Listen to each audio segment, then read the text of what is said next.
Back to work. Alright. Alright, so my day. I got up, work called, I went in and I did a shift, and then I got off that shift, and then the other work called, so I went from that shift to another shift, and I got home a little after 7 because there was customers in the shop, and I'm fucking exhausted.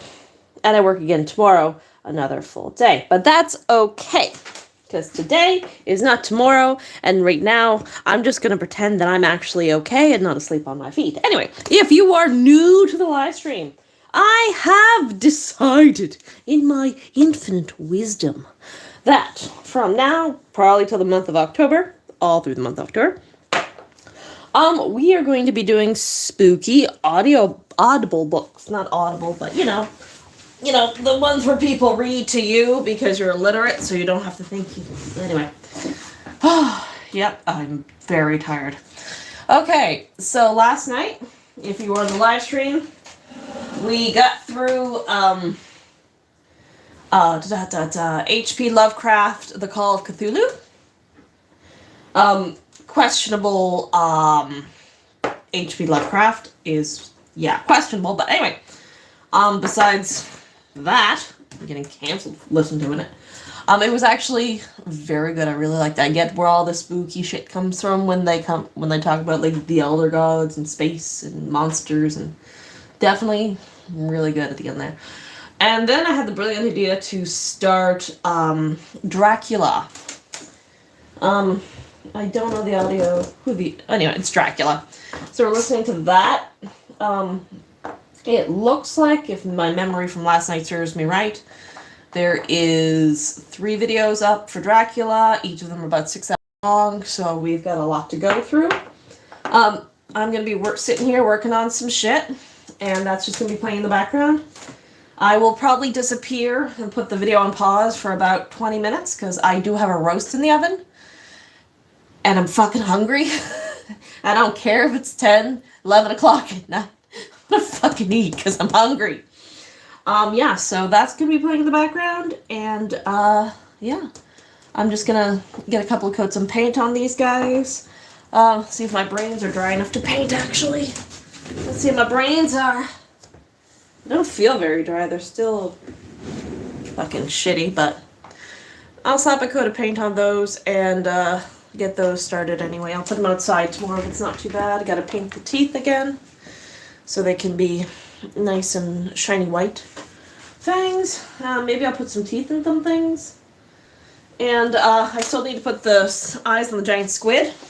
So I will probably also be doing that tonight. But anyway. Yes. I am so damn tired. Oh, shit, I'm tired.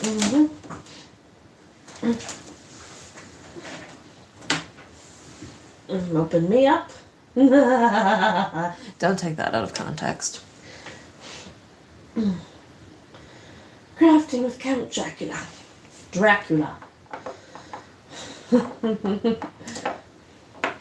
Two minutes till she falls asleep on the camera. I'm okay. Don't take that out of context. Ew, I'm really lagging tonight. Alright. I was at the shop today and I did not listen to any more Count Dracula because I do want to listen to it on the live stream. And I think we'll do Frankenstein next, and maybe something else with H.P. Lovecraft. Oh, I don't think there's really much else I want to listen to. Maybe we'll do something Edgar Allan Poe. You should have something up there, right? Alright. History. Ooh, checking out my history.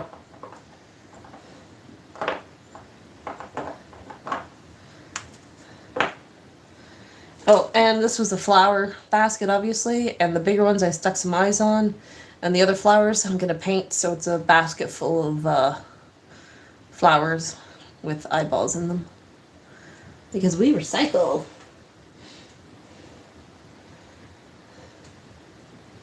Do-do-do-do.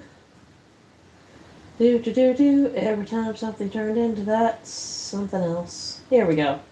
It's 7 hours. Part 1 of 3. Holy shit. I thought we were almost near the end of the book.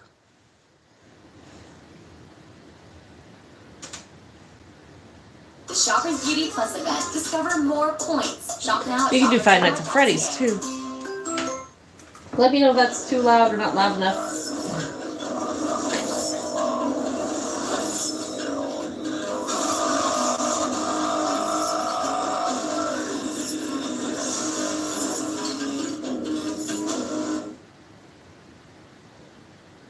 All three laughed. Such a silvery, musical laugh, but as hard as though the sound never. Thank you for the thumbs up. You were always seen and appreciated. It was like the intolerable, tingling sweetness of water glasses when played on by a cunning hand. The fair girl shook her head coquettishly, and the other two urged her on. One said, "Go on, you are first, and we shall follow. Yours is the right to begin." The other added, "He is young and strong. There are kisses for us all." I lay quiet, looking out into my eye.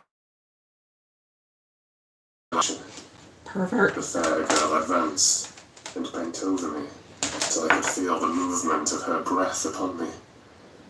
Sweet it was in one sense, honey sweet, and sent the same tingling through the nerves as her voice, but with a bitter underlying, the sweet, a bitter offensiveness, as one smells in blood.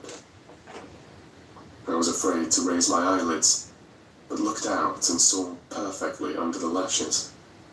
The fair girl went on her knees and bent over me, fairly gloating. There was a deliberate voluptuousness which was both thrilling and repulsive. She arched her neck.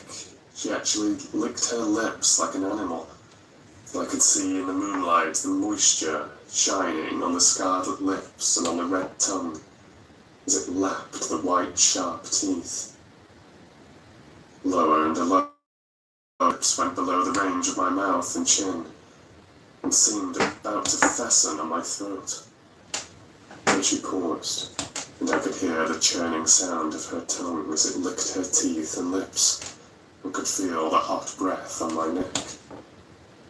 Then the skin of my throat began to tingle as one's flesh does, when the hand that is to tickle it approaches nearer.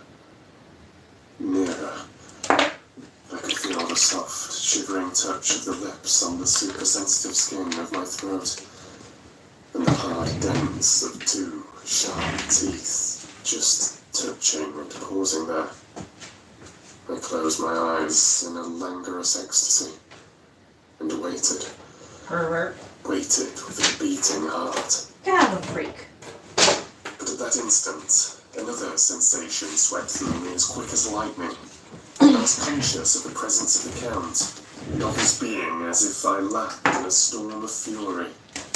As my eyes opened involuntarily, I saw his strong hand grasp the slender neck of the fair woman, and with giant's power draw it back. The blue eyes transformed with fury, the white teeth champing with rage, and the fair cheeks blazing red with passion. But the Count... Never did I imagine such wrath and fury, even to the demons of the pit. His eyes were positively blazing. The red light in them was lurid, as if the flames of hellfire blazed behind them. His face was deathly pale, and the lines of it were hard like drawn wires. The thick eyebrows that met over the nose now seemed like a heaving bar of white-hot metal. With a fierce sweep of his arm, he hurled the woman from him, and then motioned to the others as though he were beating them back. It was the same imperious gesture that I had seen used to the wolves, in a voice which, though low and almost in a whisper, seemed to cut through the air and then ring round the room, as he said, "How dare you touch him, any of you? How dare you cast eyes on him when I had forbidden it? I tell you all, this man belongs to me. Beware how you meddle with him, or you will have to deal with me. The fair girl, with a laugh of ribald coquetry, turned to answer him. You yourself never loved. You never love. On this the other women joined, and such a mirthless, hard, soulless laughter rang through the room that it almost made me faint to hear. It seemed like the pleasure of fiends. Then the Count turned, after looking at my face attentively, and said in a soft whisper, Yes, I too can love. You yourselves can tell it from the past. Is it not so? Well, now I promise you that when I am done with him, you shall kiss him at your will. Now, go. Go. I must awaken him, but there is that to be done. Are we to have nothing tonight? Said one of them, with a low laugh, as she pointed to the bag which he had thrown upon the floor, and which moved as though were some living thing within it. For answer, he nodded his head. One of the women jumped forward and opened it. If my ears did not deceive me, there was a gasp and a low wail, as of a half-smothered child. The women closed round, whilst I was aghast with horror. But as I looked, they disappeared, and with them, the dreadful bag. There was no door near them, and they could not have passed me without my noticing. They simply seemed to fade into the rays of the moonlight, and pass out through the window. For I could see outside the dim, shadowy forms for a moment, before they entirely faded away. Then the horror overcame me, and I sank down, unconscious.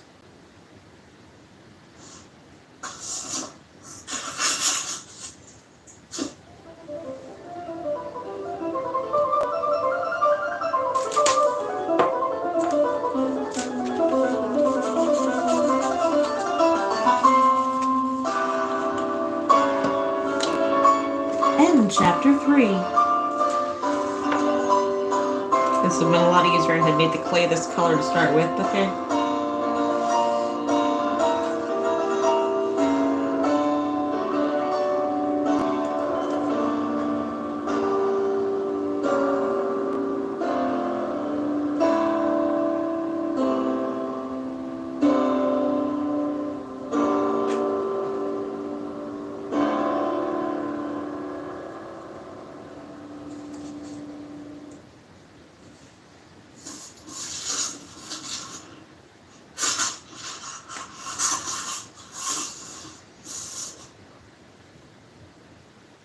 Chapter 4. Jonathan Harker's Journal. Continued. I awoke in my own bed. If it be that I had not dreamt, the Count must have carried me here. I tried to satisfy myself on the subject, but could not arrive at any unquestionable result. To be sure, there were certain small evidences, such as that my clothes were folded and laid by in a manner which was not my habit. My watch was still unwound, and I am rigorously accustomed to wind it the last thing before going to bed, and many such details. But these things are no proof, for they may have been evidences that my mind was not as usual, and from some cause or another, I had certainly been much upset. I must watch for proof. Of one thing I am glad. If it was that the Count carried me here and undressed me, he must have been hurried in his task, for my pockets are intact. I am sure this diary would have been a mystery to him which he would not have brooked. He would have taken or destroyed it. As I look round this room, although it has been to me so full of fear, it is now a sort of sanctuary. And nothing can be more dreadful than those awful women who are, waiting to suck my blood.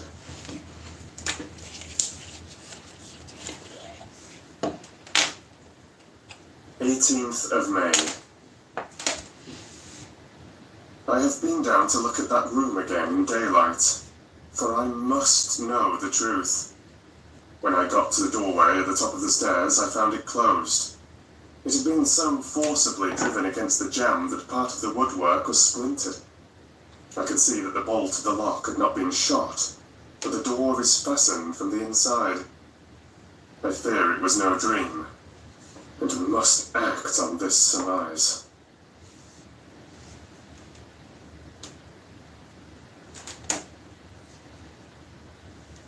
May 19th. I am surely in the toils. Last night the Count asked me in the suavest tones to write 3 letters, one saying that my work here was nearly done, and that I should start for home within a few days, another that I was starting on the next morning from the time of the letter, and the third that I had left the castle and arrived at B. Stretz. I would fain have rebelled, but felt that in the present state of things it would be madness to quarrel openly with the Count, whilst I am so absolutely in his power, and to refuse would be to excite his suspicion and to arouse his anger. He knows that I know too much, and that I must not live, lest I be dangerous to him. My only chance is to prolong my opportunities. Something may occur which will give me a chance to escape. I saw in his eyes something of that gathering wrath which was manifest when he hurled that fair woman from him. He explained to me that posts were few and uncertain, and that my writing now would ensure ease of mind to my friends. And he assured me, with so much impressiveness, that he would countermand the later letters, which would be held over at B. Stritz until due time in case chance would admit of my prolonging my stay, that to oppose him would have been to create new suspicion. I therefore pretended to fall in with his views, and asked him what dates I should put on the letters. He calculated a minute, and then said, "The first should be June 12th, the second June 19th, and the third June 29th. I now know the span of my life. God help me."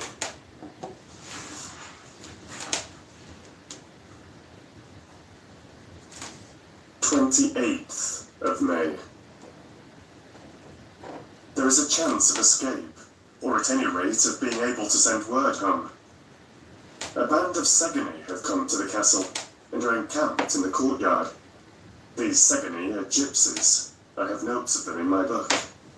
They are peculiar to this part of the world, though allied to the ordinary gypsies all the world over. There are thousands of them in Hungary and Transylvania, who are almost outside all law. They attach themselves, as a rule, to some great noble or boyar, and call themselves by his name. They are fearless and without religion, save superstition, and they talk only their own varieties of the Romany tongue. I shall write some letters home, and shall try to get them to have them posted. I've already spoken to them through my window to begin an acquaintanceship. They took their hats off and made obeisance and many signs, which, however, I could not understand any more than I could their spoken language. I have written the letters. Mina's is in shorthand, and I simply ask Mr. Hawkins to communicate with her. To her I have explained my situation, without horrors which I may only surmise. It would shock and frighten her to death were I to expose my heart to her. Should the letters not carry, then the Count shall not yet know my secrets, or the extent of my knowledge. I have given the letters. I threw them through the bars of my window with a gold piece, and made what signs I could to have them posted. The man who took them pressed them to his heart and bowed, and then put them in his cap. I could do no more. I stole back to the study and began to read. as the Count did not come in. I have written here. The Count has come. He sat down beside me and said in his smoothest voice, as he opened 2 letters. The Sagany has given me these, of which, though I know not whence they come, I shall, of course, take care. See, he must have looked at it. One is from you, and to my friend Peter Hawkins. The other... Here he caught sight of the strange symbols as he opened the envelope, and the dark look came into his face, and his eyes blazed wickedly. The other is a vile thing, an outrage upon friendship and hospitality. It is not signed. Well, so it cannot matter to us. And he calmly held letter and envelope in the flame of the lamp, till they were consumed. Then he went on. The letter to Hawkins, that I shall of course send on, since it is yours. Your letters are sacred to me. Your pardon, my friend, that unknowingly I did break the seal. Will you not cover it again? He held out the letter to me, and with a courteous bow handed me a clean envelope. I could only redirect it and hand it to him in silence. When he went out of the room, I could hear the key turn softly. A minute later, I went over and tried it, and the door was locked. I'm coming.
Hunger is the best seasoning. Next to onion and garlic powder. A little dry. Let you dry.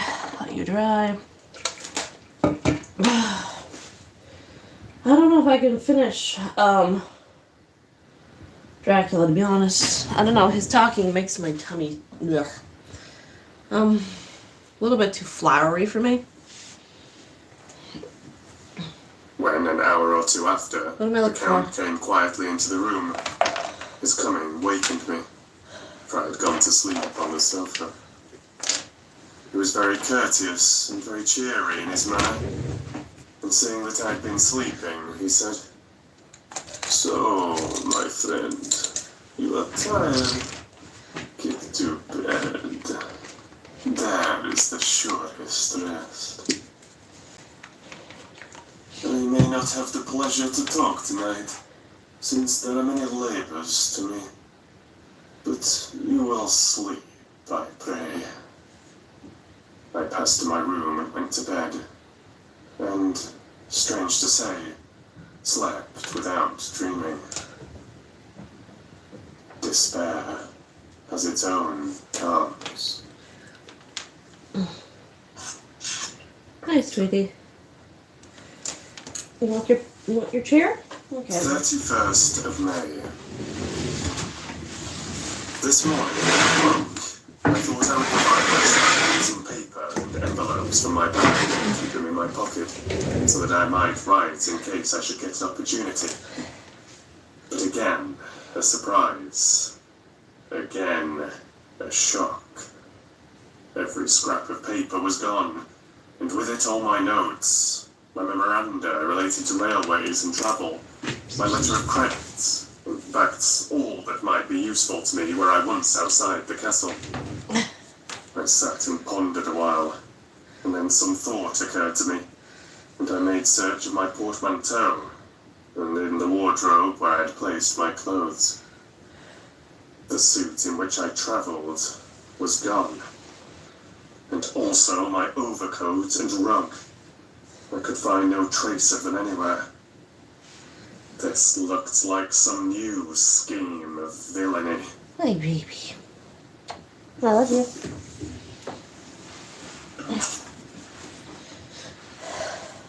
17th of June. This morning, as I was sitting on the edge of my bed, cudgelling my brains, I heard without a cracking of whips and pounding and scraping of horses' feet up the rocky path beyond the courtyard. With joy, I hurried to the window and saw drive into the yard 2 great later wagons, each drawn by 8 sturdy horses, and at the head of each pair, a Slovak, with his wide hat, great nail-studded belt, dirty sheepskin, and high boots. They had also their long staves in hand. I ran to the door, intending to descend and try and join them through the main hall, as I thought that way might be opened for them. Again, a shock. My door was fastened on the outside. Then I ran to the window and cried to them. They looked up at me stupidly and pointed. But just then, the hetman of the Sagani came out, and seeing them pointing to my window, said something, at which they laughed. Henceforth, no effort of mine, no piteous cry or agonized entreaty would make them even look at me. They resolutely turned away. The later wagons contained great square boxes with handles of thick rope. These were evidently empty by the ease with which the Slovaks handled them, and by their resonance as they were roughly moved.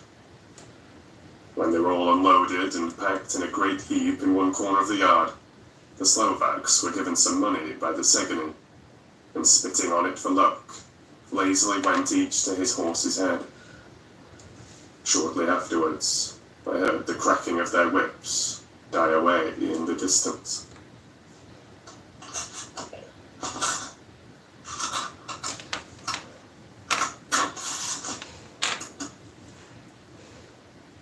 "24th of June. before morning. Last night, the Count left me early and locked himself into his own room. As soon as I dared, I ran up the winding stair and looked out of the window, which opened south. I thought I would watch for the Count, for there is something going on. The Segani are quartered somewhere in the castle and are doing work of some kind. I know it, for now and then I hear a faraway, muffled sound as of a mattock and spade, and whatever it is, it must be to the end of some ruthless villainy. I had been at the window somewhat less than half an hour when I saw something coming out of the Count's window. I drew back and watched carefully, and saw the whole man emerge. It was a new shock to me to find that he had on the suit of clothes which I had worn whilst travelling here, and slung over his shoulder the terrible bag which I had seen the women take away. There could be no doubt as to his quest, and in my garb too. This, then, is his new scheme of evil, that he will allow others to see me as they think, so that he may both leave evidence that I have been seen in the towns or villages posting my own letters, and that any wickedness which he may do shall, by the local people, be attributed to me. It makes me rage to think this can go on, and whilst I am shut up here, a veritable prisoner, but without that protection of the law which is even a criminal's right and consolation. I thought I would watch for the Count's return, and for a long time sat doggedly at the window. Then I began to notice that there were some quaint little specks floating in the rays of the moonlight. They were like the tiniest grains of dust, and they whirled round and gathered in clusters in a nebulous sort of way. I watched them with a sense of soothing, and a sort of calm stole over me. I leaned back in the embrasure in a more comfortable position, so that I could enjoy more fully the aerial gambling. Something made me start up. A low, piteous howling of dogs somewhere far below in the valley, which was hidden from my sight. Louder it seemed to ring in my ears, and then the floating motes of dust to take new shapes to the sound as they danced in the moonlight. I felt myself struggling to awake to some call of my instincts. Nay, my very soul was struggling, and my half-remembered sensibilities were striving to answer the call. Woohoo! I was becoming hypnotized. Quicker and quicker danced the dust, and the moonbeams seemed to quiver as they went by me into the mass of gloom beyond. More and more they gathered, till they seemed to take dim, phantom shapes. And then I started, broad awake and in full possession of my senses, and ran screaming from the place. The phantom shapes, which were becoming gradually materialized from the moonbeams, were those of the three ghostly women to whom I was doomed. I fled, and felt somewhat safer in my own room, where there was no moonlight, and where the lamp was burning brightly. When a couple of hours had passed, I heard something stirring in the Count's room. Something like a sharp wail, quickly suppressed. And then there was silence. Ants up in my gut. Deep, awful silence, which chilled me. Yes, coffee at night. With a beating heart, I tried the door. But I was locked in my prison and could do nothing. I sat down and simply cried. Oh my god. Just jump off the balcony, As dude. I sat, I heard a sound in the courtyard without. The agonized cry of a woman. I rushed to the window and, throwing it up, peered out between the bars. There indeed was a woman with disheveled hair holding her hands over her heart as one distressed with running. She was leaning against a corner of the gateway. When she saw my face at the window, she threw herself forward and shouted in a voice laden with menace, "Monster, give me my child!" She threw herself on her knees and, raising up her hands, cried the same words in tones which wrung my heart. Then she tore her hair and beat her breast and abandoned herself to all the violences of extravagant emotion. Finally, she threw herself forward, and though I could not see her, I could hear the beating of her naked hands against the door. Somewhere high overhead, probably on the tower, I heard the voice of the Count calling in his harsh, metallic whisper. His call seemed to be answered from far and wide by the howling of wolves. Before many minutes had passed, a pack of them poured, like a pent-up dam when liberated, through the wide entrance into the courtyard. There was no cry from the woman, and the howling of the wolves was but short. Before long they streamed away singly, licking their lips. I could not pity her, for I knew now what had become of her child, and she was better dead. What shall I do? What can I do? How can I escape from this dreadful thrall of night and gloom and fear?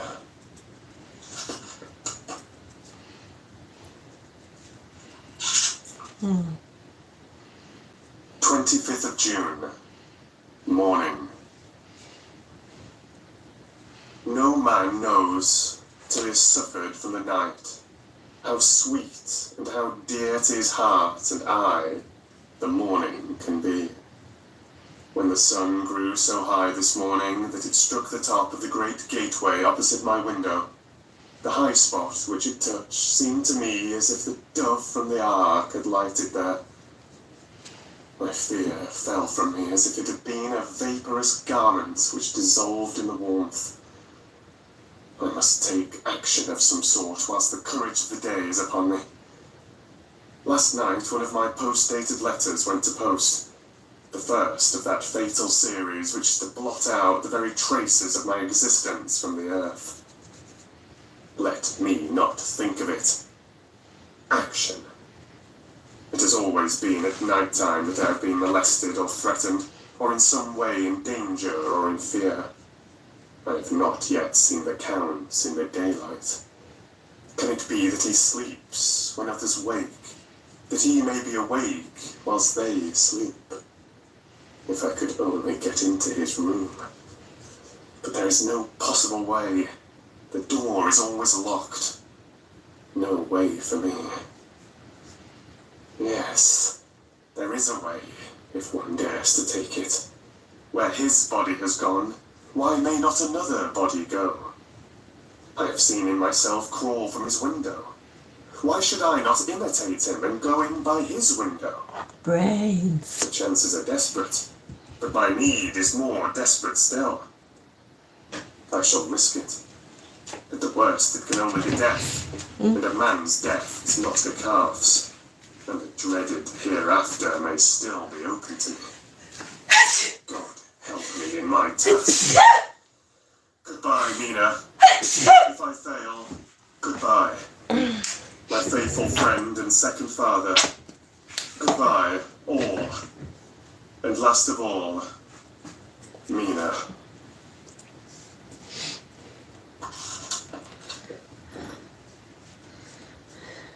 Same day, later.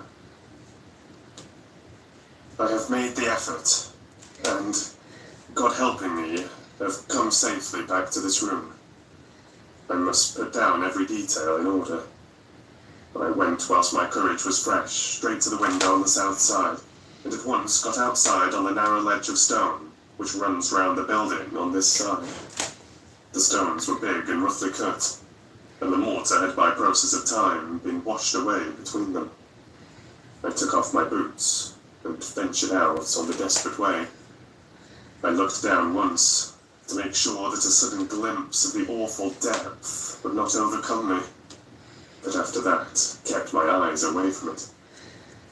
I knew pretty well the direction and distance of the Count's window, and made for it as well as I could, having regard to the opportunities available. I did not feel dizzy.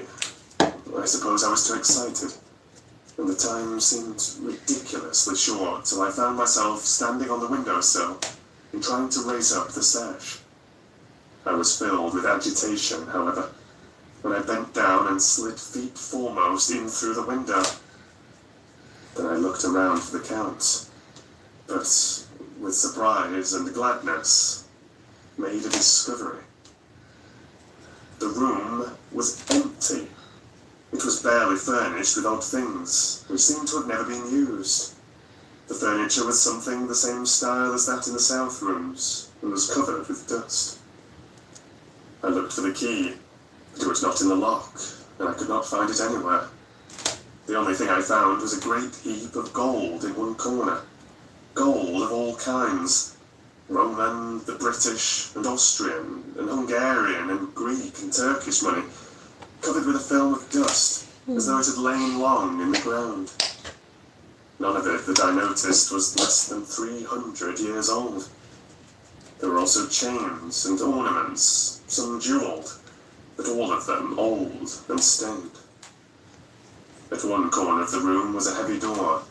I tried it, for since I could not find the key of the room, or the key of the outer door, which was the main object of my search, I must make further examination, or all my efforts would be in vain. It was open, and led through a stone passage to a circular stairway, which went steeply down. I descended, minding carefully where I went, for the stairs were dark, being only lit by loopholes in the heavy masonry. At the bottom, there was a dark, tunnel-like passage, through which came a deathly, sickly odour, the odour of old earth newly turned. As I went through the passage, the smell grew closer and heavier. At last, I pulled open a heavy door which stood ajar, and found myself in an old ruined chapel, which had evidently been used as a graveyard. The roof was broken, and in two places were steps leading to vaults, but the ground had recently been dug over, and the earth placed in great wooden boxes, manifestly those which had been brought by the Slovaks.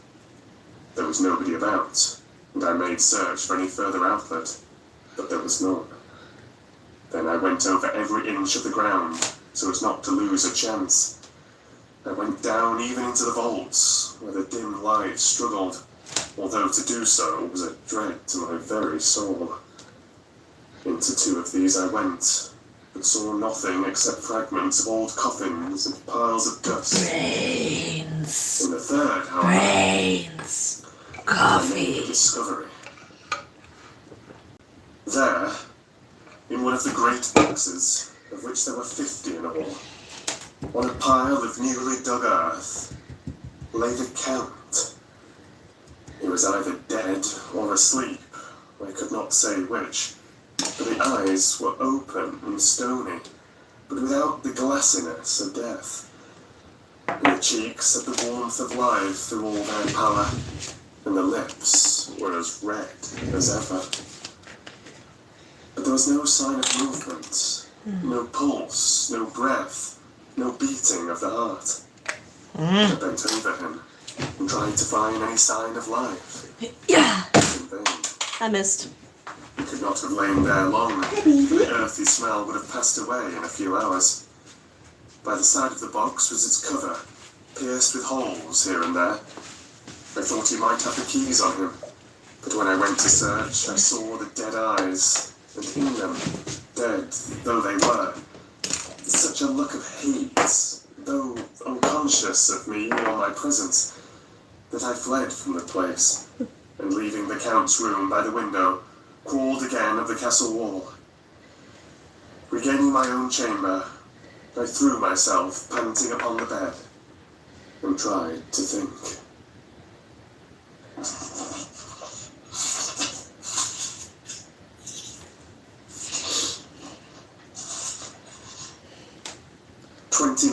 of June. Today is the date of my last letter, and the Count has taken steps to prove that it was genuine. For again I saw him leave the castle by the same window, and in my clothes. As he went down the wall, lizard fashion, I wished I had a gun or some lethal weapon that I might destroy him. But I fear that no weapon wrought alone by man's hand would have any effect on him. I dared not wait to see him return, for I feared to see those weird sisters. I came back to the library and read there till I fell asleep. I was awakened by the Count, who looked at me as grimly as a man could look, as he said, "Tomorrow, my friend, we must part. You return to your beautiful England, I to some work which may have such an end that we may never meet. Your letter home has been dispatched. Tomorrow I shall not be here, but all shall be ready for your journey. In the morning, come beside me. You have some labours of their own here, and also come some Slovaks. When they have gone, my carriage shall come for you, and shall bear you to the Borgo Pass to meet the diligence from Berkavina to Bistritz. But I am in hopes that I shall see more of you at Castle Dracula." I suspected him, and determined to test his sincerity. Sincerity. It seems like a profanation of the word to write it in connection with such a monster. So I asked him, "Hey everyone, blank, why may I not go tonight? Because we are doing." Hang on a second. I gotta pause this so I can talk. I don't even know if you're still there, but anyway. So I had this idea because last night I wanted something to listen to, so we did H.P. Lovecraft, The Call of Cthulhu. We listened to that. And now I have the idea, like, from now to the end of October, I'm just going to have, while I'm working on stuff, I'm going to have, like, horror audiobooks playing in the background. So, yeah, we did Lovecraft, Call of Cthulhu. We are on Dracula by Bram Stoker. I think we're on chapter 1, 2, 3, 4. I think we're on chapter 4 right now. It's a long one. It looks like each of the audiobooks on YouTube are about 7 hours. And yeah, there's 3 of them. So that's going to take a little bit of time to get through. And I'm thinking after Dracula, probably like Frankenstein's monster. And then after Frankenstein's monster, I'm not sure. But, I mean, there's Edgar Allan Poe and... Because, you know, you always want to read the classics, but who actually wants to sit down and try and translate the classics? So I figure audiobooks is a great way to kind of, you know, listen and actually like, oh, that's how that happened. And, you know, it's better than, you know, me trying to entertain you guys. Well, I mean, I am entertaining. I'm not going to say I'm not. I'm also very tired today because I worked, like, from 8 to 3, and then I had an hour off, and then I went to my second job till 7, and now I'm here live streaming because what else am I going to do with my life? Yes. Monster October month. I like it. Yeah, I might throw that up on my Facebook page that I haven't, you know, touched in like 3 months. Also, the Panic is kicking in now. Because I do have the gallery booked in October. I got to get set up next week. And the UFO convention is next week. And HalCon's the end of next month. And I do not have enough product.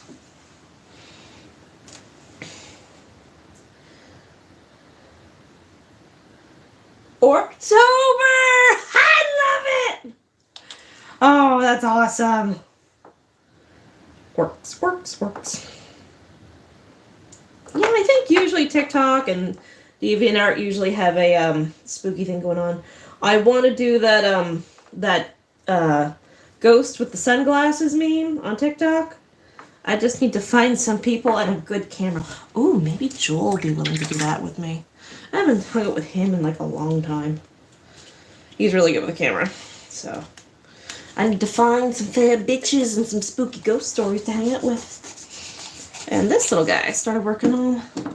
I turned all the flowers into eyeballs. I mean, I put the big things and then I just repainting the rest. So it's a basket of eyeballs. Subtle and spooky.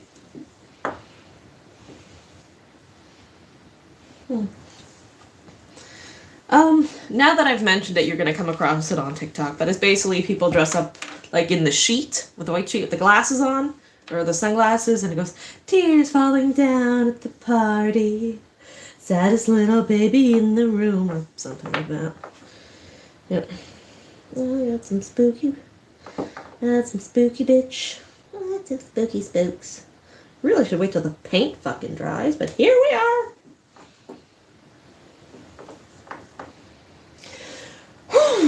Coffee keeping me awake till midnight. I don't know if you can see, but I got my brains painted. Got the first layer on, their base coat, and then I'm gonna go in with like a really watered down red and let it like soak into the crevices. Okay, no, that's not gonna work. Come on, you. And here. There. And when those eyes dry, I'll put a little gloss on them to make them shiny. Are you getting ready for Halloween? When we first moved to the house we're in now, God, 18 years ago? Something like that. We used to get like 30, 40 kids a night, and Halloween, for Halloween night. But it's not what it used to be. I think I only had like 5 last year. It's not what it used to be. A lot of them goes to the trunk or treats, or they just go to families and stuff, but like, come on, where's the kids? I have a shit ton of Halloween decorations. Don't do that. It's going to be a different color. Alrighty. I do have, I have like the 2-part resin. I only got a little tiny jar of like, the light resin, the one you use the UV resin with, but I don't have like a UV resin light. So I usually have to like sit in the kitchen window for like a day and a half for it to really solid up. So like I have it. I just don't use it, but because I only get the little bottle of it. But I would like to use gloss or UV resin because I think it definitely would make things a little bit more like solid and stable. But these little brains are going to be, these are like the half Christmas balls you get. You put stuff in and you hang them on a Christmas tree. These are going to go over the brains, like so. And, yeah, they're going to go like in a teddy bear. I'm going to cut the head off and make it all gory and stuff, and then put the brain in, and then put like a dome over the head of the brain. Yeah. I saw it somewhere because, there's no original ideas.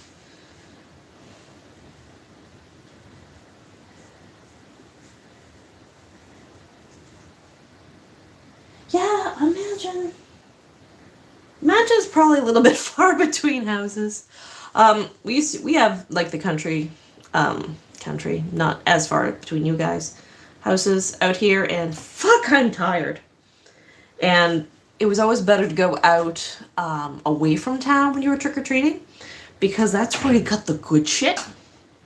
Like, I always went, like, Dad would drive, and I would just kind of like run alongside the car and go to the houses. But I'm talking like full cans of pop, full-size candy bars. Like, you found that like house at the back of the long road with the Halloween decorations. That's where you got the good stuff. And so that was, yeah. And a couple of years, like I said, I always went out in the country. And then one year I was in town. We were living in town. I said, I'm a little bit too old, but I got a good costume. Not gonna say anything. I'm gonna go trick or treating. I remember I went to probably about 100 houses, and I had like this little bag of candy by the end of it. And if I had spent the same amount of effort in the countryside, I would have had like 2 or 3 garbage bags. Like, just the difference. But I mean, they also get like 100 kids, so I can't really be too mad at them. But still, I can judge them. Alright, put these over so they don't get messy. Stay.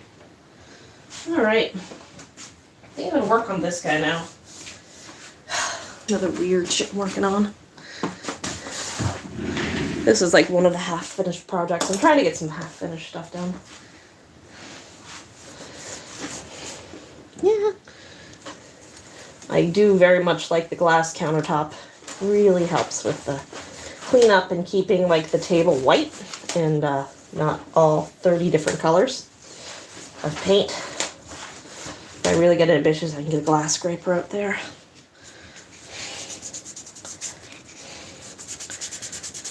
I was touching up the this guy yesterday and get some splatters on him. What is it? I have no idea. It's a thing. And I cut out the regular eyes and put in like the glass follow me eyes, so it's always watching you. And I realized after that I gave it pink eye, but you know. Kids. Am I right? Haunted baby dolls. Am I right? I gave it so many legs. I'm not sure why I thought that was a good idea. I didn't actually pay attention. Thought it would, like, follow me or something. Alright. There. The baby's got a new face. Now this... God, what's wrong with me? Needs some footer. And I'm thinking white, because why not? Let me find the good stuff.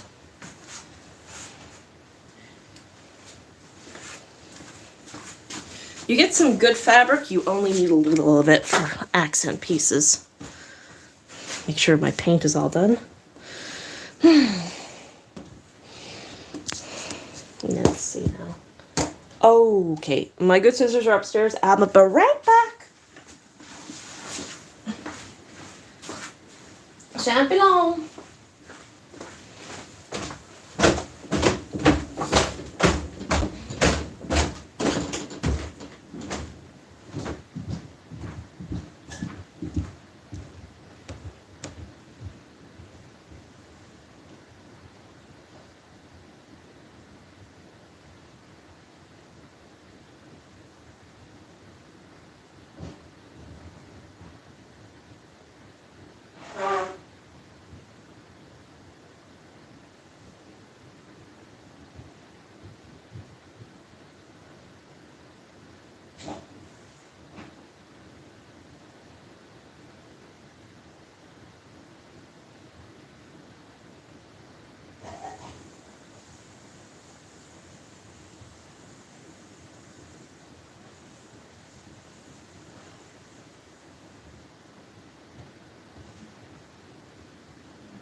I haven't even finished that picture. I don't know why I'm doing so many other things. Okay. Did you miss me?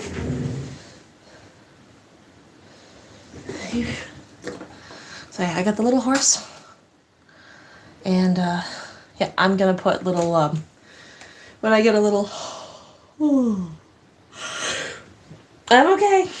When I get a little plastic dragon, I'm going to put little wings on it. So yeah, and then I'll have a flying horse. Let's see now. How big is your neck? About that big.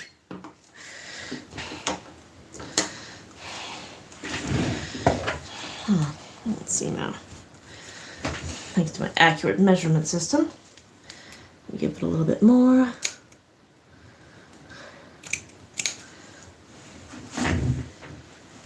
I did one a little while ago, and it came out super cute. But this horse is just a touch smaller, so hopefully I can find little wings for it. I do have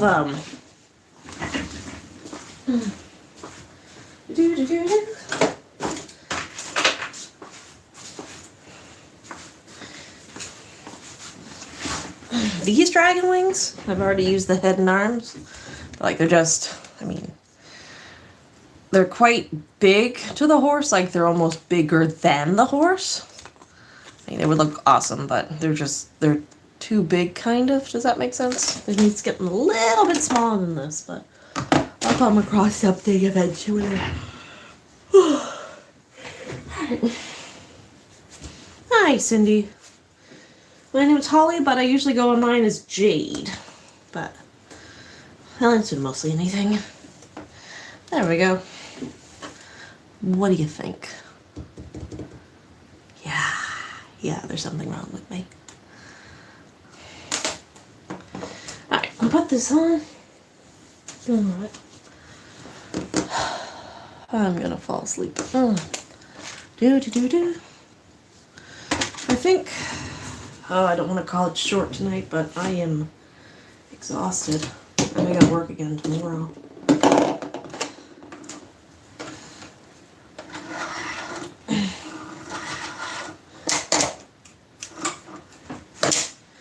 Oh, I don't want to call it short tonight.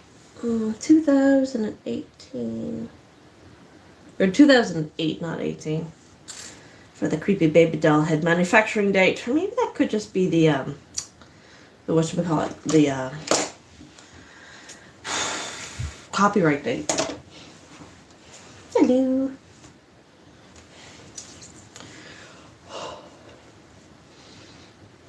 I make a lot of things, and sometimes I will forget what I make, and I start to repeat my stuff over and over again, like tentacles. Everything's got tentacles right now.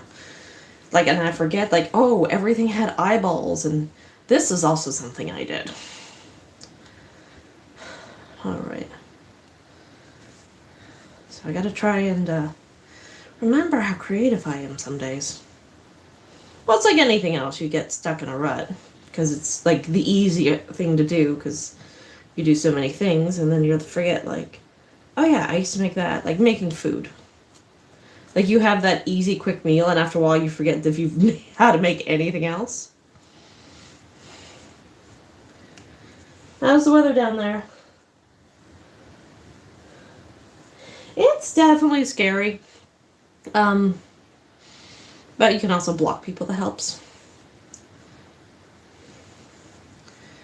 I think I streamed on Twitch once. And, like, the only person showed up was just, like, an asshole demanding my Instagram, as if I post anything there. So I never went back after that. So that's why I usually just kind of stick with YouTube. It's a platform that I'm fairly familiar with. So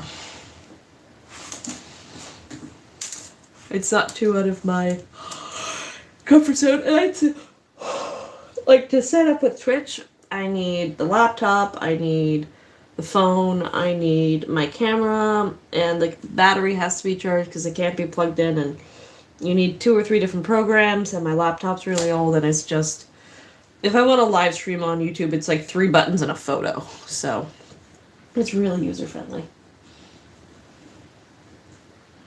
Ah, sun. It was sunny today. We were supposed to fix a window, but then I got called to work. Almost there.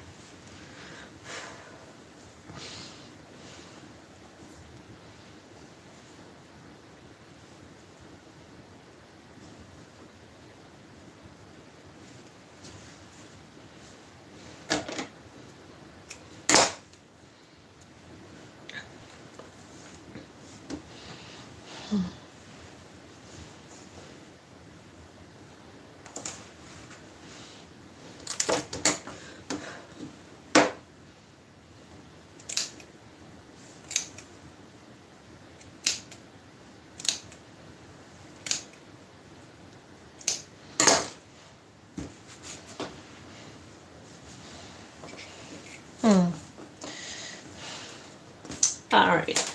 The fur up, like it's a fabulous diva. For, I suppose it's the same either way, isn't it now? Yeah. Okay, yeah, 6 of one, half a dozen the other.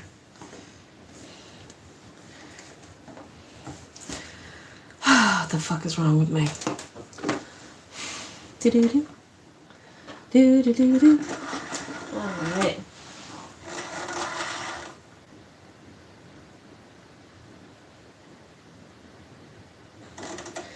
Bottle caps are all, you spray painting them all one color? Or, like, are you gonna do like an art thing with them?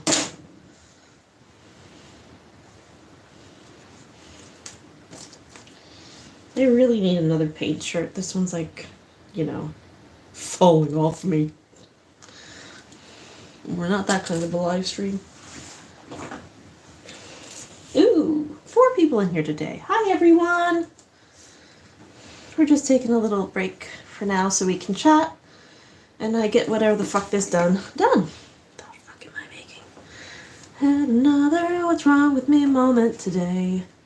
Nobody had the answer. Surprise, surprise.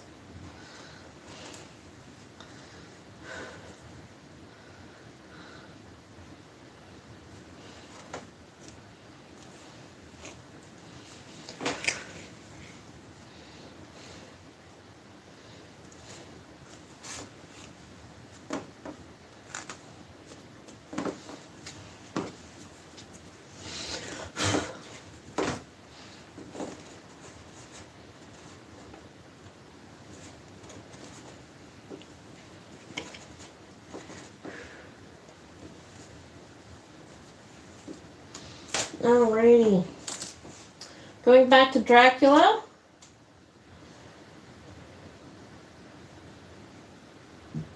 Looks like we get another 30 minutes to finish whatever chapter this is. Chapter 4. So I think I'm going to call it a night after the end of chapter 4. And go to sleep. I'm still arguing with myself in my head that I don't want to go to bed, but I think I'm getting tired this time, so. Come on, random bird baby with tentacle legs. Let's get you done up. Mission. But I would walk with pleasure. I want to get away at once. He smiled. Such a soft, smooth, diabolical smile that I knew there was some trick behind his smoothness.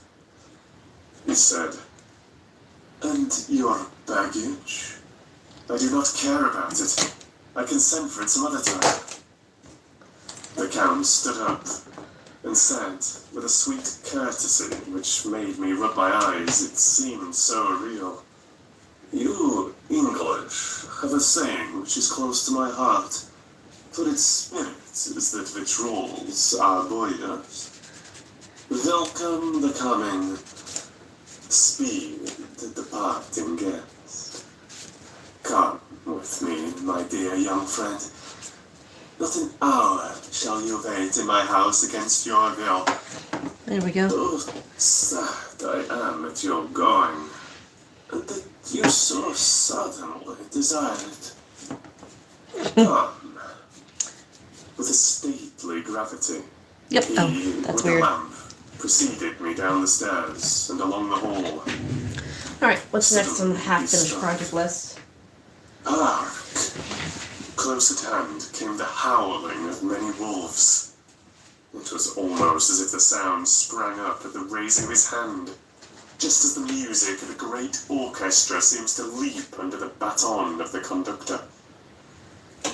After a pause of a moment, he proceeded in his stately way to the door, drew back the ponderous bolts, unhooked the heavy chains, and began to draw it open. To my intense astonishment, I saw that it was unlocked. Suspiciously, I looked all round, but could see no key of any kind. As the door began to open, the howling of the wolves without grew louder and angrier. Their red jaws with champing teeth and their blood-clawed feet as they leaped came in through the opening door. I knew then that to struggle at the moment against the Count was useless. With such allies as these at his command, I could do nothing. But still the door continued slowly to open, and only the Count's body stood in the gap. Suddenly it struck me that this might be the moment and the means of my doom. I was to be given to the wolves, and at my own instigation. There was a diabolical wickedness in the idea great enough for the Count. And, as a last chance, I cried out, "Shut the door! I shall wait till morning!" and covered my face with my hands to hide my tears of bitter disappointment. With one sweep of his powerful arm, the Count threw the door shut, and the great bolts clanged and echoed through the hall as they shot back into their places. In silence, we returned to the library, and after a minute or two, I went Oh, to that's my cool. The last I saw of Count Dracula was his kissing his hand to me, with a red light of triumph in his eyes, and with a smile that Judas in hell might be proud of. Is the head too big? When I was in my room and about to lie down, I thought I heard a whispering at my door. I went to it softly and listened. Unless my ears deceived me, I heard the voice of the Count. Back to your own place. Your time is not yet come. Wait. Have patience. Tomorrow night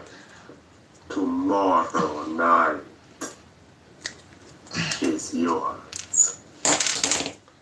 There was a low, sweet ripple of laughter, and in a rage I threw open the door and saw without the three terrible women licking their lips. As I appeared, they all joined in a horrible laugh and ran away. I came back to my room and threw myself on my knees. It is then so near the end. Tomorrow, I can't bake it. Lord, help me, and those to whom I am dear. Hot glue gun.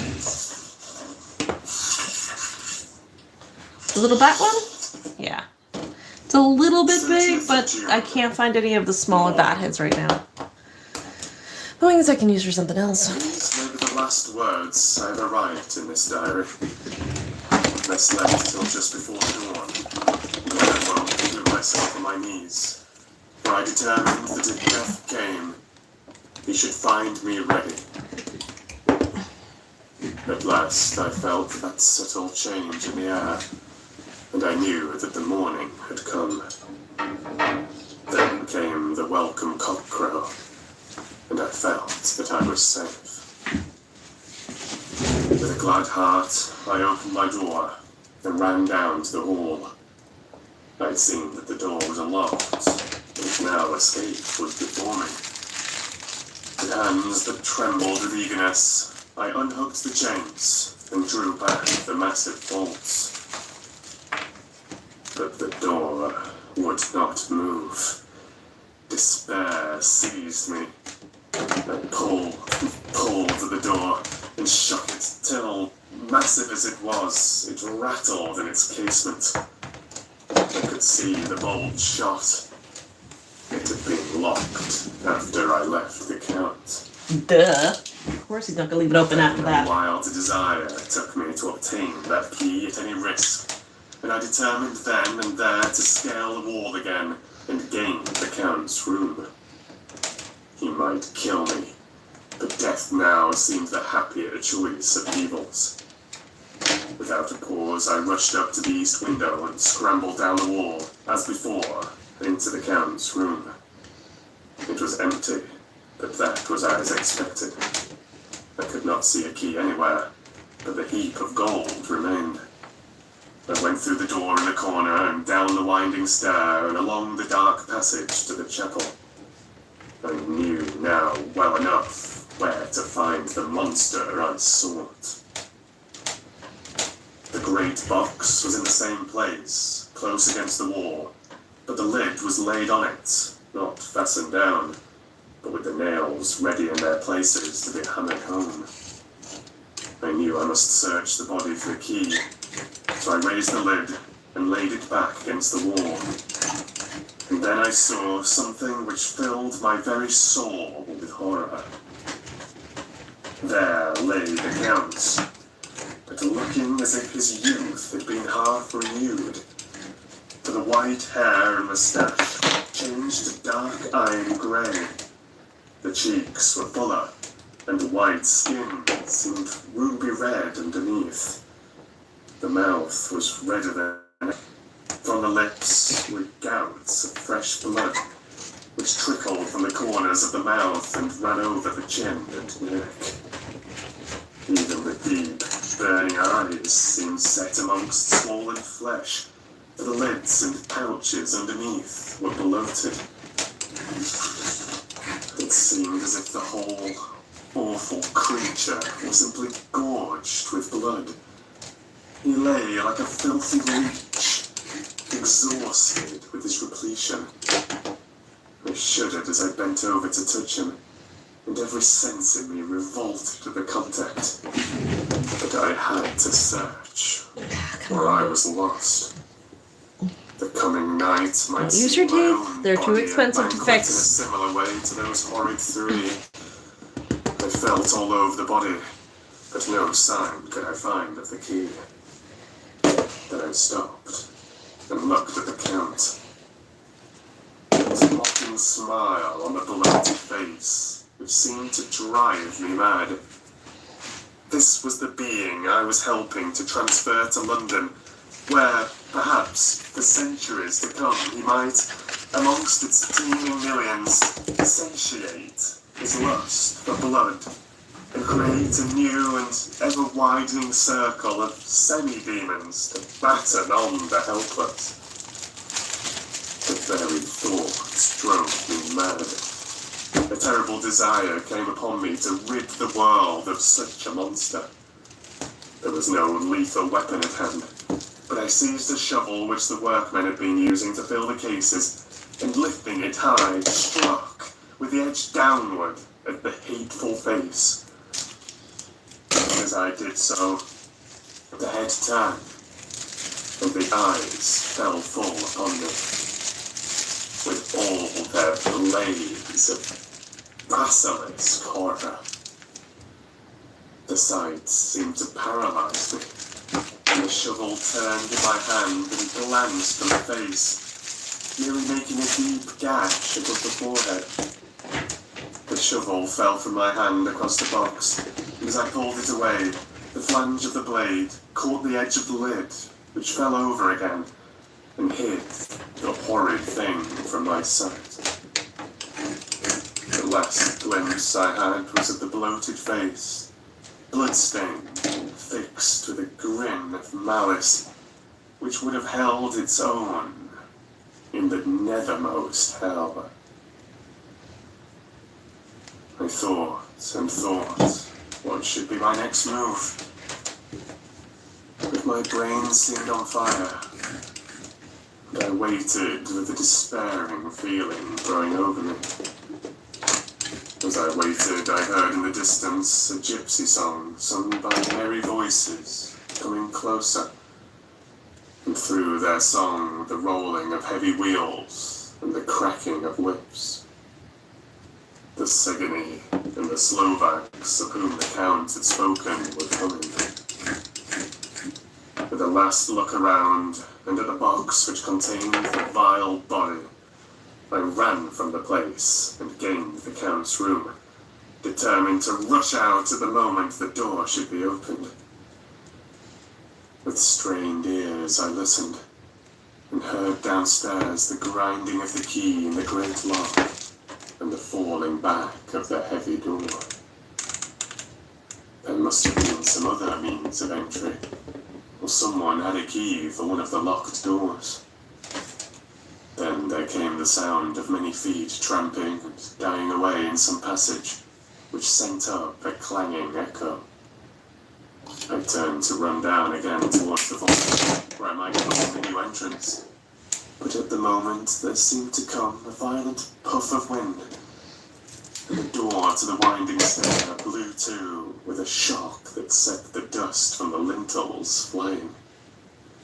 And I ran to push it open. I found that it was hopelessly fast. I was again a prisoner. The net of doom was closing round me more closely. As I write, there is in the passage below the sound of many tramping feet. Ow. And the crash of weights being set down heavily. Doubtless the boxes, with their freight of earth. There is a sound of hammering. It is the box being nailed down. Now I can hear the heavy feet tramping again along the hall, with many other idle feet coming behind them. The door is shut, and the chains rattle. There is a grinding of the key in the lock. I can hear the key withdrawn. Then another door opens and shuts. I hear the creaking of lock and bolt.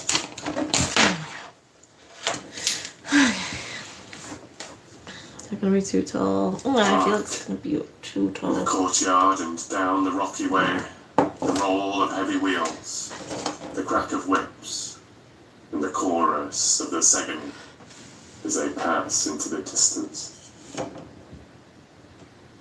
I am alone in the castle with those awful women. Oh, Mina is a woman. Did you say There is fuck? naught Ah! common.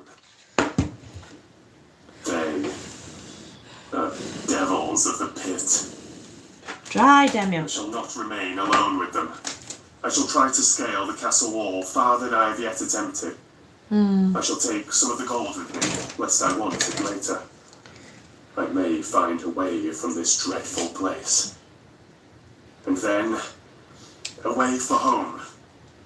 Away to the quickest and nearest train.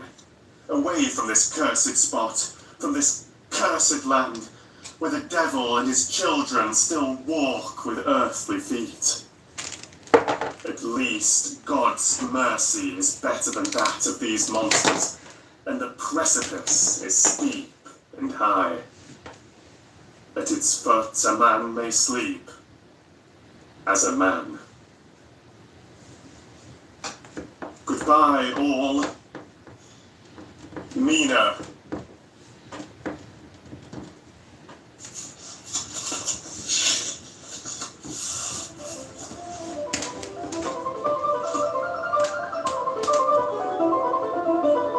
Okay, maybe I'll listen a bit longer.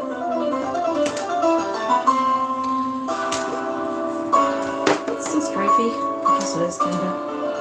I mean, it will set, but anyway.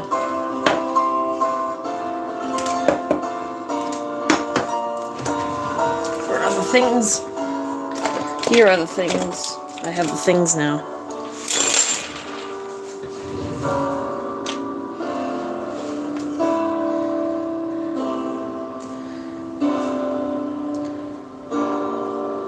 Dude, I get it. It's the end of the chapter.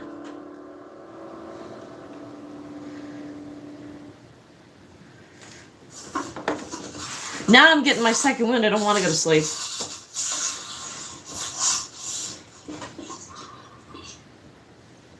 Chapter 5. Letter from Miss Mina Murray to Miss Lucy Westenra. 9th May. My dearest Lucy, forgive my long delay in writing, but I've been simply overwhelmed with work. The life of an assistant schoolmistress is sometimes trying. I am longing to be with you and by the sea, where we can talk together freely and build our castles in the air.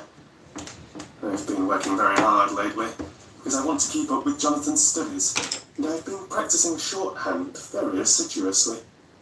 When we are married, I shall be able to be useful to Jonathan, and if I can stenograph well enough, I can take down what he wants to say in this way and write it out for him on the typewriter, at which also I am practicing very hard. He and I sometimes write letters in shorthand, and he is keeping a stenographic journal of his travels abroad. When I am with you, I shall keep a diary in the same way. I don't mean one of those 2 pages to the week with Sunday squeezed in a corner diaries, but a sort of journal which I can write in whenever I feel inclined. I do not suppose there will be much of interest to other people, but it is not intended for them. I may show it to Jonathan someday if there is in it anything worth sharing, but it is really an exercise book. I shall try to do what I see lady journalists do, interviewing and writing descriptions and trying to remember conversations. I am told that, with a little practice, one can remember all that goes on or that one hears said during a day. However, we shall see. I shall tell you all my little plans when we meet. I have just had a few hurried lines from Jonathan from Transylvania. He's well, and will be returning in about a week. I'm longing to hear all the news. It must be so nice to see strange countries. I wonder if Jonathan and I, shall ever see them together. There is the 10 o'clock bell ringing. Goodbye.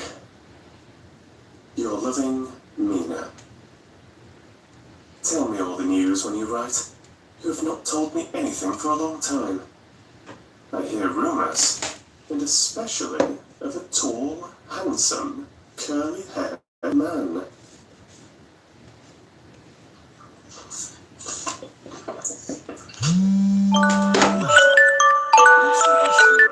To Mina Murray. 17 Chatham Street. See you next Wednesday. time. Thanks for stopping by. My dearest Mina, I must say you tax me very unfairly with being a bad correspondent. I wrote to you twice since we parted, and your last letter was only your second. Besides, I have nothing to tell you. There is really nothing to interest you. Town is very pleasant just now, and we go a good deal to picture galleries and for walks and rides in the park. As to the tall, curly-haired man, I suppose it was the one who was with me at the last pop. Someone has evidently been telling tales. That was Mr. Homewood. He often comes to see us, and he and Mamma get on very well together. They have so many things to talk about in common. We met some time ago a man that would just do for you if you were not already engaged to Jonathan. He is an excellent parti, being handsome, well off, and of good birth. He is a doctor, and really clever. Just fancy. He is only 9 and 20, and he has an immense lunatic asylum all under his own care. Mr. Homewood introduced him to me, and he called here to see us, and often comes now. I think he is one of the most resolute men I ever saw, and yet the most calm. He seems absolutely imperturbable. I can fancy what a wonderful power he must have over his patients. He has a curious habit of looking one straight in the face as if trying to read his thoughts. Okay.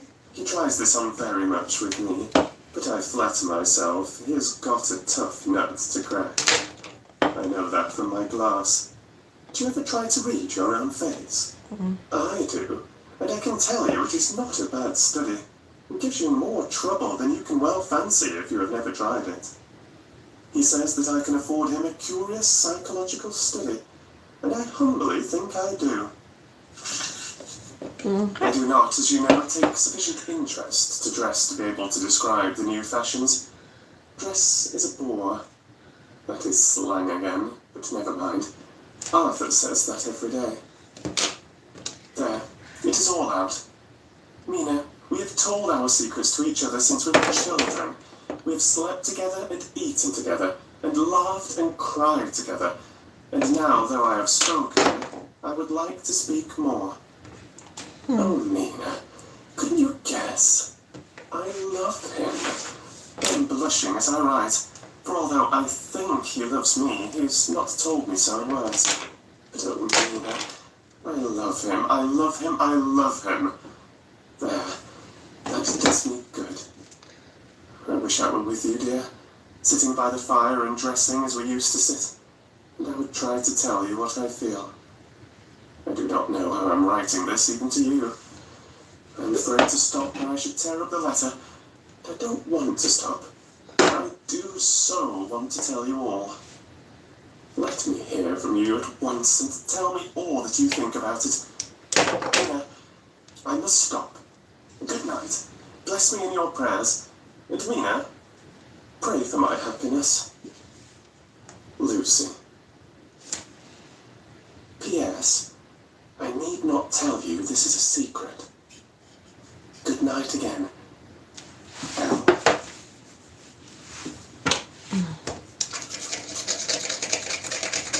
Letter. Lucy Westenra to Mina Murray. 24th of May. My dearest Mina, thanks and thanks and thanks again for your sweet letter. It was so nice to be able to tell you and to have your sympathy. My dear, it never rains but it pours. How true the old proverbs are. Here I am, who shall be 20 in September, and yet I never had a proposal till today. Not a real proposal. And today, I have had 3. Just fancy. Ooh. 3 proposals in one day. Isn't it awful? I feel sorry. Really and truly sorry for 2 of the poor fellows. Oh, Mina, I'm so happy that I don't know what to do with myself. And 3 proposals.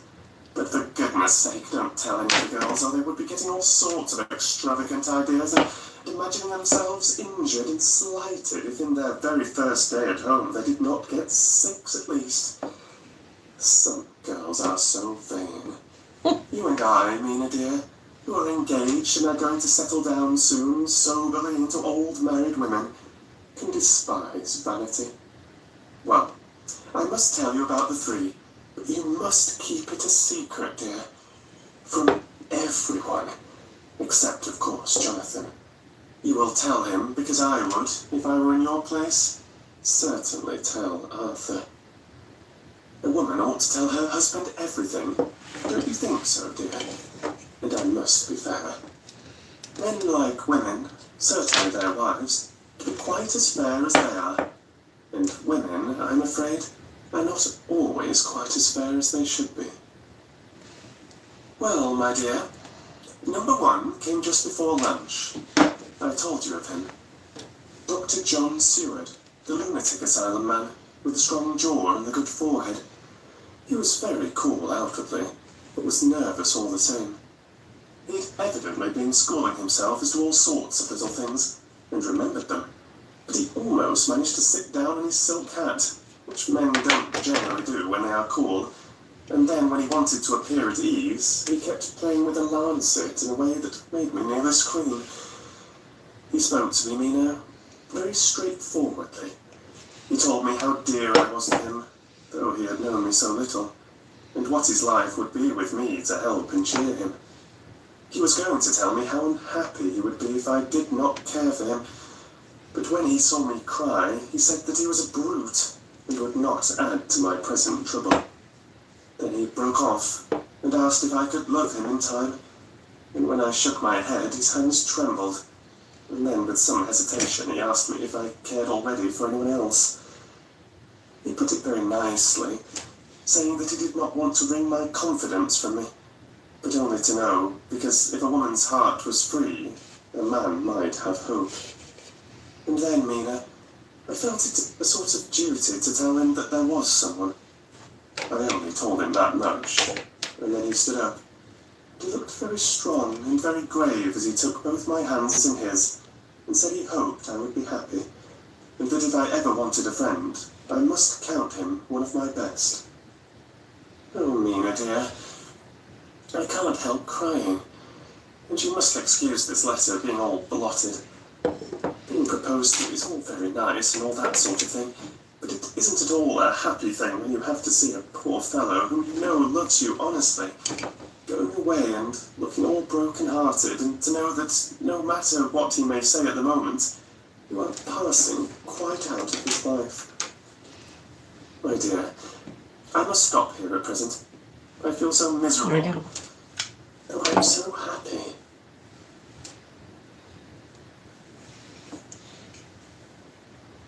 Evening. Arthur has just gone, and I feel in better spirits than when I left off, so I can go on telling you about the day. Well, my dear, number 2 came after lunch. He's such a nice fellow, an American from Texas, and he looks so young and so fresh that it seems almost impossible that he's been to so many places and had such adventures. I sympathize with poor Desdemona when she had such a dangerous stream poured in her ear, even by a black man. I suppose that we women are such cowards that we think a man will save us from fears and we marry him. I know now what I would do if I were a man and wanted to make a girl love me. No, I don't. For there was Mr. Morris telling us his stories, and Arthur never told any. And yet, my dear, I am somewhat previous. Mr. Quincy P. Morris found me alone. Oh yeah, I wanted to ring around the neck. Or ring around the dress. Just to clean it up a little bit. Arthur tried twice to make a chance, and I helping him all I could. I'm not ashamed to say it now. I must tell you beforehand that Mr. Morris doesn't always speak slang. That is to say, he never does so to strangers or before them, for he is really well educated and has exquisite manners. But he found out that it amused me to hear him talk American slang, and whenever I was present, and there was no one to be shocked, he said such funny things. I am afraid, my dear, he has to invent it all, for it fits exactly into whatever else he has to say. But this is a way slang has. I do not know myself if I shall ever speak slang. I do not know if Arthur likes it, as I have never heard him use any as yet. Well, Mr. Morris sat down beside me and looked as happy and jolly as he could, but I could see all the same that he was very nervous. He took my hand in his and said, ever so sweetly, "Miss Lucy, I know I ain't good enough to regulate the fixings of your little shoes, but I guess if you wait till you find a man that is, you will go join them 7 young women with the lamps when you quit. Won't you just hitch up alongside me and let us go down the long road together? Driving in double harness." Well, he did look so good-humoured and so jolly that it didn't seem half so hard to refuse him as it did poor Dr. Seward. So I said, as lightly as I could, that I did not know anything of hitching, and that I wasn't broken to harness at all yet.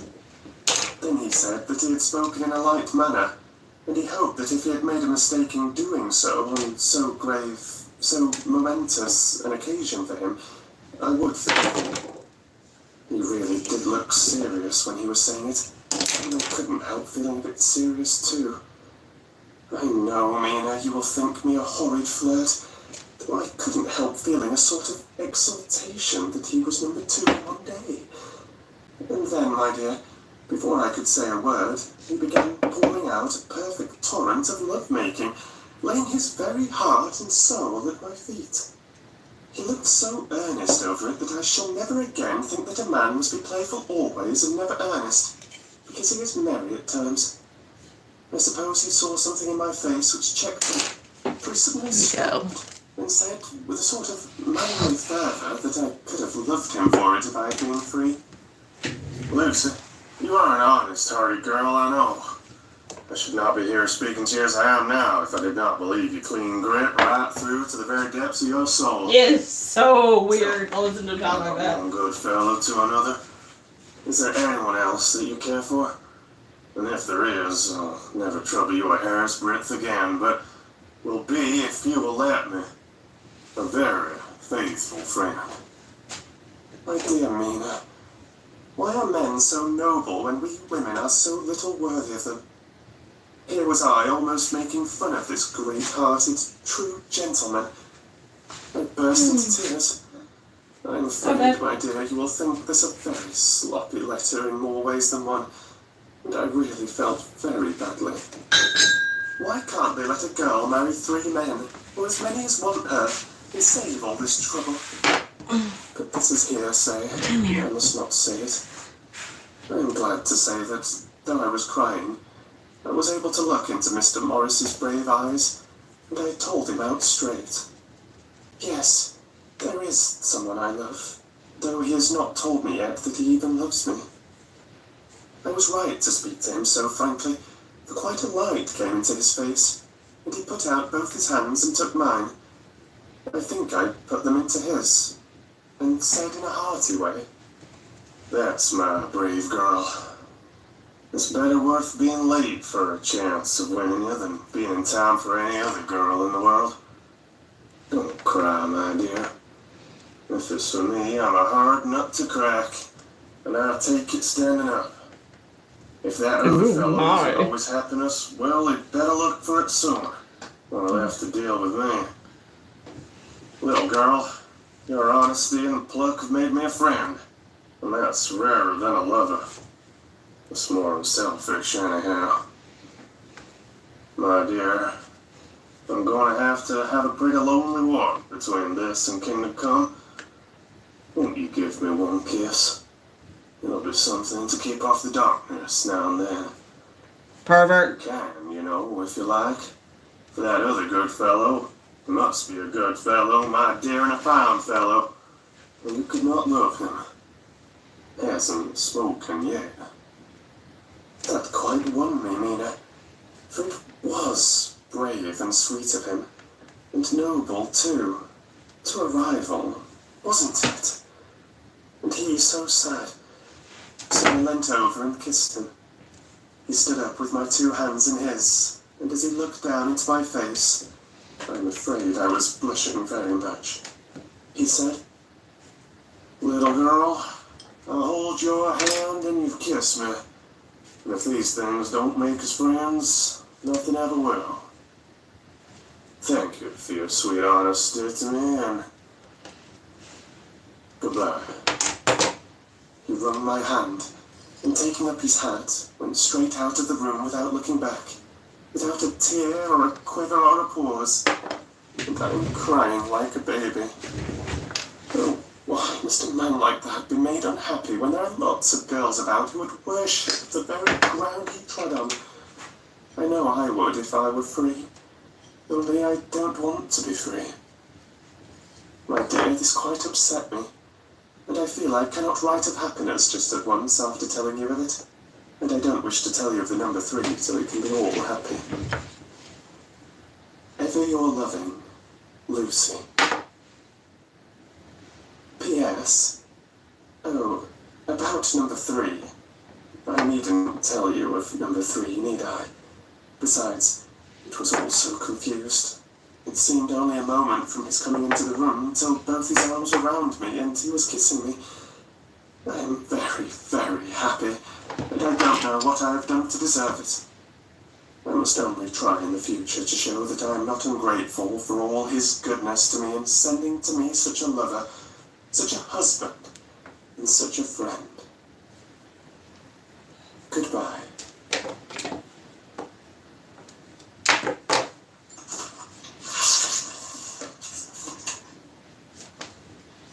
Dr. Seward's diary, kept in phonograph. 25th of May. Ebb tide and appetite today. Cannot eat, cannot rest, so diary instead. Since my rebuff of yesterday, I have a sort of empty feeling. Nothing in the world seems of sufficient importance to be worth the doing. As I knew that the only cure for this sort of thing was work, I went down amongst the patients. I picked out one who has afforded me a study of much interest. He is so quaint in his ideas, and so unlike the normal lunatic, that I have determined to understand him as well as I can.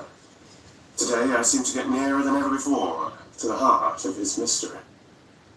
I questioned him more fully than I'd ever done, with a view to making myself master of the facts of his hallucination.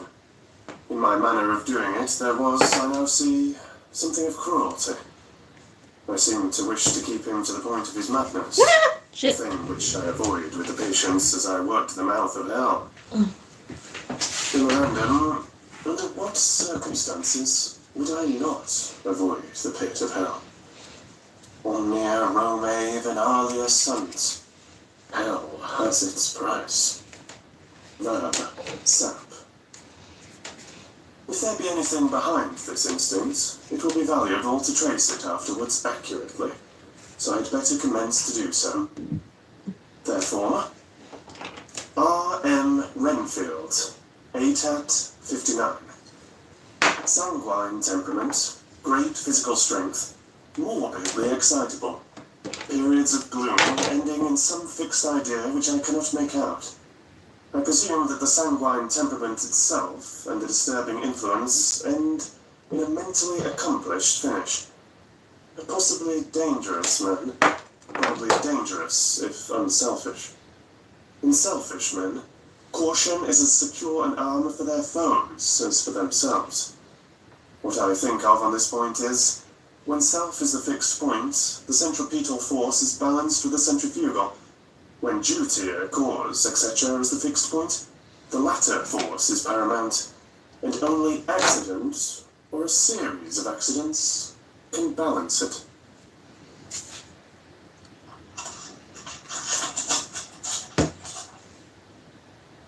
Letter. Quincy P. Morris to Honourable Arthur Homewood. 25th of May. My dear Art, we've told yarns by the campfire in the prairies and dressed one of those wounds after trying to land another Marquesas and drunk healths on the shores of Titicaca. There are more yarns to be told and other wounds to be healed, and another health to be drunk. Won't you let this be at my campfire tomorrow night?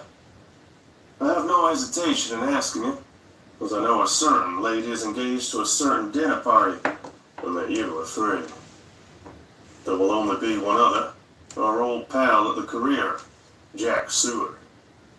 He's coming too, and we both want to mingle our weeps over the wine cup, and to drink a health with all our hearts to the happiest man in the whole wide world.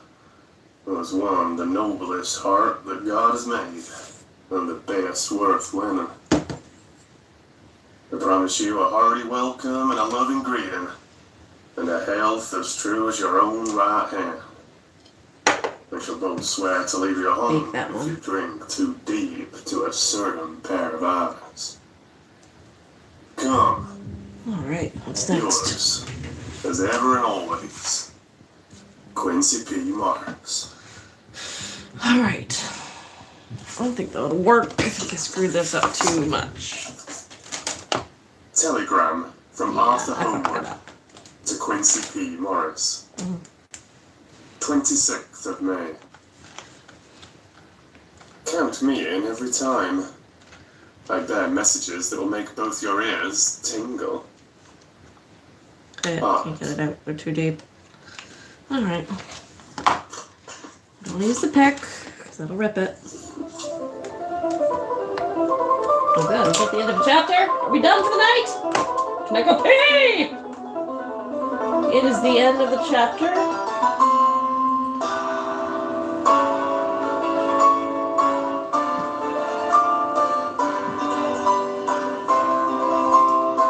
Okay. Alrighty, I have been up probably since 7 a.m. It is now close to midnight, so I'm going to call it a night. Thank everyone for stopping by. We are going to continue Dracula by Bram Stoker tomorrow night, if I am still conscious, or not, if I have been lulled to the sweet seduction of sleep. Yeah, so that is the plan. What did I get done tonight? I repainted the brains, I repainted the teeth, I put tentacles on the boat thing, I gotta bake that. I painted this one with a base color. I painted her with a base color. And I fixed creepy baby demon. Got that one done. And what's that? Oh, I got that. Okay. And I got the neck attachment for the bat head that glows. Actually, the lights do work on this. It's got a little battery in it. But yeah, that's going to go on when that dries tomorrow. And after I finish painting it up, we'll be game to go. Alrighty, let's go. Yes.